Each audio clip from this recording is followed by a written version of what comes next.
नमस्ते, जय हिंद। मैं हूं Kailash Mehra, Preksha yoga centre for vision improvement से।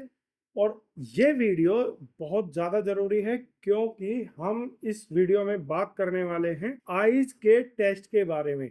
आपने एसएसबी रिकमेंड हुए, एसएसबी में रिकमेंड होने के बाद जो स्पेशल मेडिकल बोर्ड का प्रोसेस होता है, उस स्पेशल मेडिकल बोर्ड के मेडिकल में कौन कौन से आई टेस्ट होते हैं, क्या क्या चीज़ें चेक करते हैं और वो प्रोसेस कैसे होता है और किस तरीके से एक कैंडिडेट को उसको फेस करना चाहिए। वहां पे कौन से आई टेस्ट होते हैं, जैसे कि स्क्विंट का टेस्ट है, एम्बलायोपिया का है, विजुअल एक्यूटी है, माइनस पावर के लिए है, मशीन से चेक करते हैं, या फिर फंडास्कोपी है, या फिर बाकी के जो दूसरे टेस्ट है, कॉर्नियल थिकनेस कितना होना चाहिए, करेक्टेड का कैसे चेक करते हैं, अनकरेक्टेड का कैसे चेक करते हैं, कलर ब्लाइंडनेस का कैसे टेस्ट करते हैं। तो इस वीडियो को आप आखिर तक देखिए और इस वीडियो में हम वो सारे आई टेस्ट परफॉर्म करके दिखाने वाले हैं और उसके बारे में आपको पूरी जानकारी देने वाले हैं कि कौन कौन से आई टेस्ट होते हैं, उसमें क्या क्या चेक करते हैं, कितना विजुअल स्टैंडर्ड चाहिए, या फिर क्या प्रॉब्लम्स चेक करते हैं, या क्या प्रॉब्लम की वजह से आपको टीआर मिल सकता है, या उन प्रॉब्लम्स को जिनको आप अवॉइड कर सकते हैं उनके बारे में डिटेल्स में बताएंगे। तो आइए, आपका स्वागत है और इस वीडियो को आखिर तक देखिए। और अगर आप हमारे चैनल पर नए हो तो सब्सक्राइब करें और लाइक करें हमारे वीडियो को। और अगर आपका कोई डाउट हो तो कमेंट सेक्शन में कमेंट करके जरूर बताएं। और सबसे जरूरी, इस वीडियो को उन डिफेंस एस्पिरेंट्स के साथ शेयर करना है जो डिफेंस जॉब की तैयारी कर रहे हैं। तो सबसे पहले चेक की जाती है आई को ओपन करके देखते हैं कि उसमें कहीं पीलापन तो नहीं है, कोई दाने तो नहीं है, कोई स्कार, एलर्जी या किसी चोट की इंजरी या कोई ऐसा निशान तो नहीं है जिसकी वजह से विजन की प्रॉब्लम्स हो सकती है। आइए कैसे चेक करते हैं वो मैं आपको दिखाता हूँ। सबसे पहले ऐसे आई चेक की जाती है, अप, डाउन, लेफ्ट, राइट। ये देखते हैं कि आंखों में पीलापन है, कोई चोट का निशान है, इंजरी तो नहीं है, या फिर कैंडिडेट्स ने कोई बेसिक तो नहीं कराया और उसका स्टाफ तो नहीं। तो आंखों में अगर पीलापन होता है तो that is because of nutrition की कमी से होता है। और अगर कोई दाना है तो वो एलर्जी की वजह से होता है। कोई चोट का निशान है तो वो पता लग जाता है।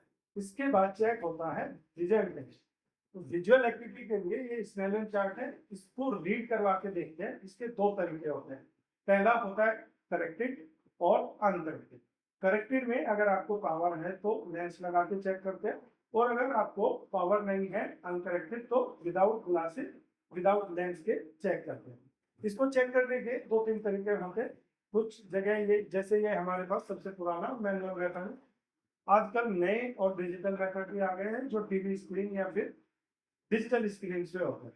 वो 10 फीट से या 20 फीट से 3 मीटर या 6 मीटर से चेक होते हैं। और इसमें जो सेम फॉन्ट होता है उसका एक स्टैंडर्ड होता है एज पर ऑप्टोमेट्रिक। और उसी के हिसाब से if you read first line, that means 6/60, second line stand for 6/36, third line stand for 6/24, fourth line अगर आप पढ़ते हो तो 6/18, फिफ्थ लाइन आप पढ़ोगे तो 6/12, एंड सेकेंड लास्ट लाइन पढ़ते हो तो आपका विलन 6/9। और लास्ट लाइन आपने पढ़ा, जो कि आपको पढ़ना ही होता है, 6 मीटर से इट मीन 6/6। ये आपको 3 बार चेक करनी है। पहले बोथ आई से पढ़वाएंगे, फिर आपको लेफ्ट आई से और राइट आई से सेपरेटली पढ़वाते हैं। तो अब हम देखेंगे एक एस्पिरेंट के साथ कि कैसे वो पढ़ते हैं। हमारे पास है आज काजल। तो काजल का हम विजन चेक करेंगे 6 मीटर से 1/1। Read from the second last line. 2, 1, 3, 7, 6, 8. Last line. 3, 7, 5, 1, 6, 8, 4. Good. Now with the left side. 2, 1, 3, 7, 6, 8. 3, 7, 5, 1, 6, 8, 4. Great. जैसे आपने देखा काजल ने 6 मीटर से 6/6 पढ़ा है विद इंडिविजुअल। तो ऐसे चेक करते हैं। अगर कोई 6/9 या 6/12 पढ़ता है तब फिर मशीन में चेक होता है एक बार, और उसके बाद लेंस लगाकर चेक किया जाता है। विजन चेक करने के बाद, विजुअलिटी चेक करने के बाद, फिर अगर कोई कैंडिडेट्स परफेक्ट 6/6 नहीं पढ़ता है तो उसका मशीन पे चेक किया जाता है कि उसको मशीन का पावर कितना आ रहा है। मशीन पर पावर चेक करने का एक रीजन ये भी है कि वो टाइम और एफर्ट्स को कम कर देता है। तो हम चेक करते हैं मशीन में कैसे चेक करते हैं। Place your chain here.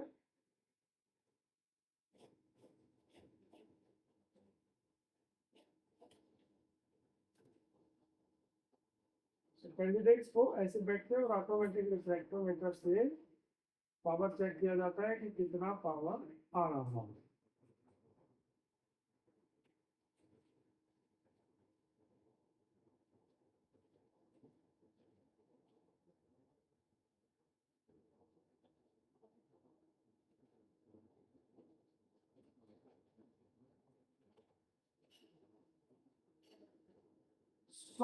अब इसके बाद एक इसमें से स्लिप निकलती है जिसमें पावर लिखी होगी। अब क्योंकि काजल ने 6/6 पढ़ा था, लेकिन उसके बावजूद काजल की आई में 0.25 पावर आ रही है। 0.25 या 0.5 या 1 डायोप्टर तक मशीन में वेरिएशन आ सकती है, क्योंकि मशीन ऑटोमेटिक काम करती है, वो एल्गोरिदम बेस्ड काम करती है, तो इसलिए उसमें थोड़ा पावर ऊपर नीचे हो सकता है। मशीन में पावर चेक करने के बाद अगर कुछ लोगों को एस्पिरेंट्स को मशीन में पावर आता है तो फिर उसका पावर मैनुअल चेक किया जाता है। मैनुअल चेक इसलिए करते हैं क्योंकि मशीन हमेशा सही पावर नहीं दिखाती। मशीन एक एजम्पशंस पावर बताती है जो एज्यूम करती है, क्योंकि ये एल्गोरिदम बेस्ड होती है। एक्चुअल पावर निकालने का सबसे बेस्ट और पुराना मेथड जो है वो मैनुअल टेस्टिंग है। मैनुअल टेस्टिंग में लेंस फ्रेम से लेंस लगा करके और फिर लेंस पावर लगा के पावर चेक की जाती है। चलिए आपको दिखाते हैं कि कैसे लेंस पावर चेक करते हैं। तो मशीन में पावर चेक करने के बाद अगर मशीन में थोड़ा पावर आता है तो उसको मैन्युअली करेक्ट करने के लिए, चेक करने के लिए किया जाता है। सो ऐसे ट्रायल लेंस पहनाया जाता है और उसके बाद एक आंख बंद की जाती है।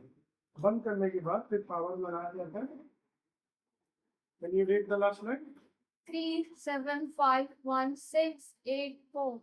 तो अगर कोई लाइन नहीं पढ़ पाता है तो फिर थोड़ा पावर और ऐड करते हैं और उससे हमें पता लगता है कि पावर कितना है। फिर दूसरी आई को चेक करते हैं।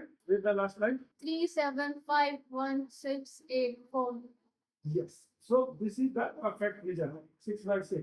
तो अगर जो पावर के साथ लास्ट लाइन बना है 6/6 बना है, उस पावर को मान लिया जाता है कि ये इनका एक्चुअल पावर है।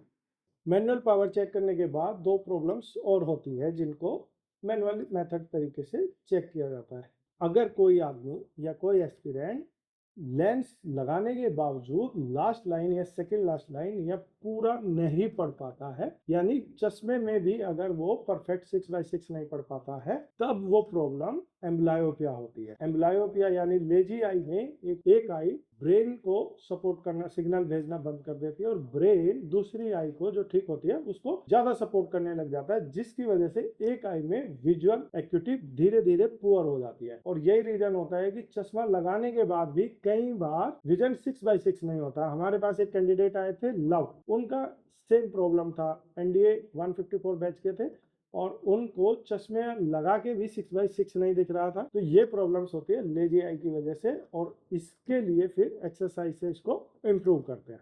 इसके अलावा ऐसा स्क्विंट में भी हो सकता है। स्क्विंट में हमारी आई माउथ, इसके अलावा ऐसी प्रॉब्लम स्क्विंट में भी हो सकती है। स्क्विंट में हमारी आई मसल्स इतनी ज़्यादा वीक हो जाती है कि वो आई बॉल को कंट्रोल नहीं कर पाती। आप देख सामने रहे हैं लेकिन आपकी आई बॉल लेफ्ट या राइट या ऊपर या नीचे की तरफ भागती है। क्यों? क्योंकि आई मसल्स बहुत ज्यादा पुअर वीक हो जाती है और वो आई बॉल को कंट्रोल नहीं कर पाती। इसलिए इसका एक अलग से टेस्ट किया जाता है, स्क्विंट का आई मूवमेंट टेस्ट, जो कि मैं आपको दिखाने वाला हूँ कि कैसे करते हैं। तो स्क्विंट में सबसे पहले आई मूवमेंट चेक किया जाता है कि आपकी आईज फुल्ली मूवमेंट है, पेन फ्री है या नहीं।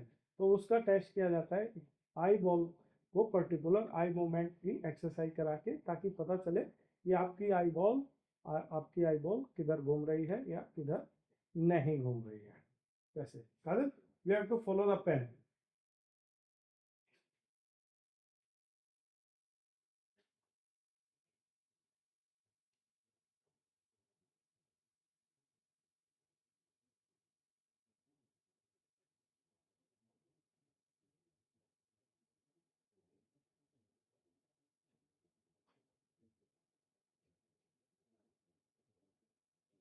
इससे हमें पता लग जाता है कि स्क्विंट है या नहीं है। अगर स्क्विंट होता है तब एक और टेस्ट किया जाता है जिसको बोलते हैं कवर और अनकवर टेस्ट।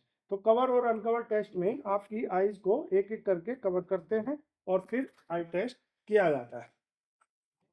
कवर करके ये देखा जाता है कि आई बॉल मूव तो नहीं हो रही है दूसरी साइड। जब हम ऐसे एक आई को कवर करते हैं तो आई बहुत दूसरी साइड भाग जाती है कई बार। फिर दोनों को एक साथ किया जाता है।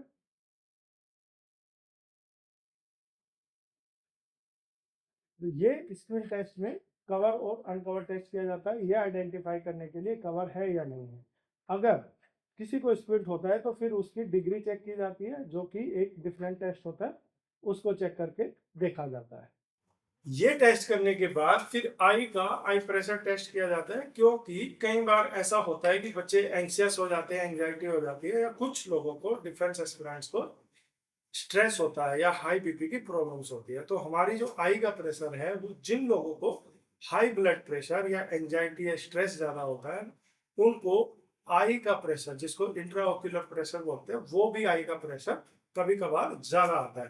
तो इसलिए आई का एक प्रेशर चेक किया जाता है। सेम ऐसी मशीन होती है, उसमें आपको प्लेस करना होता है चिन, और फिर उससे एक पफ निकलता है, एयर पफ, जिससे आपकी आई का प्रेशर मेजर होता है।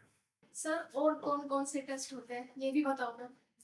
ओके, तो इसके अलावा भी बहुत सारे टेस्ट होते हैं, जैसे कि फंडोस्कोपी, स्लिट लैम्प या फिर टोपोग्राफी। ये सारे लेंस टेस्ट इसलिए होते हैं ताकि आपकी आईज के अंदर जो अंडरलाइंग डिजीज है या फिर कोई ऐसी प्रॉब्लम्स है जो बहुत देर से निकल के आती है, लेकिन अंदर आई में प्रॉब्लम होती है लेकिन बाहर से हमें पता नहीं चलता है, या फिर विजन को इफेक्ट नहीं करती है, जैसे कैटरेक्ट हो गया, ग्लूकोमा हो गया, रेटिना स्वेलिंग हो गई, रेटिना डिटैच हो गया, या फिर कोई इंजरी है। उन सारे टेस्ट को चेक करने के लिए फंडोस्कोपी, स्लिट लैम्प और टोपोग्राफी की जाती है। और ये सारे टेस्ट इसलिए भी कराए जाते हैं क्योंकि जो एनडीए एंट्री है या ग्रेजुएट एंट्रीज है, जैसे ग्रेजुएट एंट्री में लेसिक्स अलाउ होता है, लेकिन जितनी भी +2 एंट्रीज है, चाहे वो एनडीए नेवी हो, आर्मी हो, एयरफोर्स हो, टीएस एंट्री हो या फिर टेक एंट्री हो, नेवी टेक, जो जॉब्स है डिफेंस में, उनमें लेसिक अलाउ नहीं होता है। कुछ बच्चे डेस्पिरेशन में आके, गलत इंफॉर्मेशन में आके, इन्फ्लुएंस होके कई बार लेसिक करा लेते हैं और फिर वो वहां पे पकड़े जाते हैं। तो आप ऐसी गलती ना करें। तो फंडोस्कोपी, स्लिट लैम्प और टोपोग्राफी चेक करने के बाद कॉर्निया, रेटिना और एक्सियल लेंस, ये 3 चीजें चेक की जाती है। कॉर्नियल थिकनेस इसलिए भी चेंज की जाती है क्योंकि जिन लोगों को ग्रेजुएट एंट्री है या फिर एनडीए एंट्री है, उनमें पावर अलाउ होती है, लेकिन जिन लोगों की पावर हाई होती है उनकी कॉर्नियल थिकनेस और रेटिनल थिकनेस वो थोड़ा रिड्यूस हो जाती है, थिकनेस कम हो जाती है, जिसकी वजह से वो एक टीआर का कारण बन जाता है। कॉर्नियल थिकनेस की जो एवरेज है, सेंट्रल कॉर्नियल थिकनेस की एवरेज, वो 540 से 560 माइक्रोन तक होनी चाहिए। कुछ लोगों की 400 तक भी होती है, और खास करके जब लेसिक कराते हैं तो और रिड्यूस हो जाती है, 450 या 400 से भी नीचे आ जाती है, जो वहां पे फिर टीआर का कारण बनता है। और इसको ठीक करने के लिए फिर बहुत मेहनत करनी पड़ती है, एक्सरसाइज प्लस डाइट, न्यूट्रिशन, बहुत सारी चीजें करनी पड़ती है। सर आपने कलर ब्लाइंडनेस का तो बताया ही नहीं। यस, तो इन सारे टेस्ट करने के बाद कलर ब्लाइंडनेस का टेस्ट किया जाता है। कलर ब्लाइंडनेस के लिए इसिहारा प्लेट्स होती है, जो 38 प्लेट्स होती है। इसमें डिफरेंट पैटर्न बने होते हैं, डिफरेंट नंबर्स होते हैं, रेड, ग्रीन और ब्लू कलर्स में। तो you have to read that within the limit और within the very quickly. तो आपको ये पढ़ने के बाद आपका कलर परसेप्शन दिया जाता है। कुछ एंट्रीज में CP2 तक अलाउ होता है, कुछ में CP3 तक। As per your readings they will give you a CP perception range, CP1, CP2 या CP3। सो जैसे कि ये टेस्ट है, इसमें ये कलर प्लेट्स है, इनको रीड करना होता है। Colour way to read, I will change that. Read 12, 8, 6, 29, 57, 5, 3, 15, 16, 2, 6, 91, 45, 5, 7। सो ऐसे कलर प्लेट्स पढ़ने के बाद फिर आपका एक कलर परसेप्शन ग्रेड दिया जाता है। तो जिन लोगों को कलर परसेप्शन होता है, मैं उनको बता दूं कि ये थोड़ा मुश्किल होता है ट्रीट करना, लेकिन इसको आपको टीआर का वजह ना बने इसलिए ग्रीन वेजिटेबल्स खाइए, खट्टे फल और सब्जियां खाइए और जूसेस पीजिए, जिसकी वजह से आपका कलर परसेप्शन बेटर होगा। तो दोस्तों, ये था एक आई का मॉक टेस्ट कि किस तरीके से असेंबली में आई टेस्ट किए जाते हैं। इसमें हमने कोशिश की है कि आई के सारे टेस्ट इंक्लूड करें। इसके बावजूद अगर कोई टेस्ट छूट गया हो या कोई टॉपिक या कोई क्वेश्चन या डाउट आपके मन में हो तो आप कमेंट करके हमें बताएं, हम आपको यूट्यूब पर डेफिनेटली आंसर करेंगे। और अगर आप NDA, army, air force, navy, SSB की तैयारी कर रहे हो तो आपको चश्मा लगा है और आपको लगता है कि आपको विजन का टीआर मिल सकता है, तो आप प्रेक्षा योगा ज्वाइन करिए। हम आपकी 35 से 40 दिन में पीआर क्लियर कराएंगे और आपका पावर कम करके आपका विजन टेस्ट क्लियर कराएंगे। इसके अलावा हमने विजन एसएमबी या मेडिकल टेस्ट से रिलेटेड कुछ और वीडियोस बनाए हैं जो हमारे यूट्यूब चैनल पर है, उन्हें देखिए और इस वीडियो को लाइक कीजिए, शेयर कीजिए और सब्सक्राइब कीजिए हमारे चैनल को। और खास करके इस वीडियो को उन लोगों के साथ शेयर करिए जिन्हें इसकी जरूरत है, जो डिफेंस एस्पिरेंट जॉब की तैयारी कर रहे हैं। मिलते हैं दोस्तों अगले वीडियो में। Thank you. जय हिंद।